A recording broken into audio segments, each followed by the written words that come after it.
আগামী ১৩ নভেম্বর আন্তর্জাতিক অপরাধ ট্রাইব্যুনালে শেখ হাসিনার বিরুদ্ধে রায়ের তারিখ ঘোষণাকে কেন্দ্র করে রাজনীতি নিষিদ্ধ আওয়ামী লীগের ব্লকেট কর্মসূচিকে ঘিরে উত্তেজনার সৃষ্টি হয়েছে। পাশাপাশি ১১ নভেম্বর রাজধানীতে মহাসমাবেশ করবে জামায়াতে ইসলামী সহ ৮ দল। পুলিশ সদর দপ্তর বলছে, আইনশৃঙ্খলা পরিস্থিতি ঠিক রাখতে প্রয়োজনীয় নজরদারি ও আগাম তথ্যের ভিত্তিতে গোয়েন্দা তৎপরতা চলমান আছে।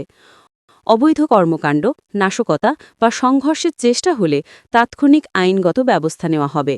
ওই দুটি দিন ঘিরে বিশেষ ব্যবস্থা নিয়েছে ঢাকা মেট্রোপলিটন পুলিশ। অপ্রীতিকর ঘটনা এড়াতে সতর্ক অবস্থান নিয়েছে পুলিশের বিভিন্ন ইউনিট।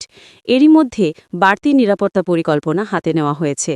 পুলিশ ছাড়াও আইনশৃঙ্খলা রক্ষা বাহিনীর অন্যান্য ইউনিটগুলোর সঙ্গে সমন্বয় করে বাড়ানো হয়েছে তৎপরতা। বিশেষ করে সন্ধ্যার পর যেন কোনো ধরনের অপ্রীতিকর ঘটনা না ঘটে সেদিকে সব থানা ও ডিবির টিম চোখ রাখছে।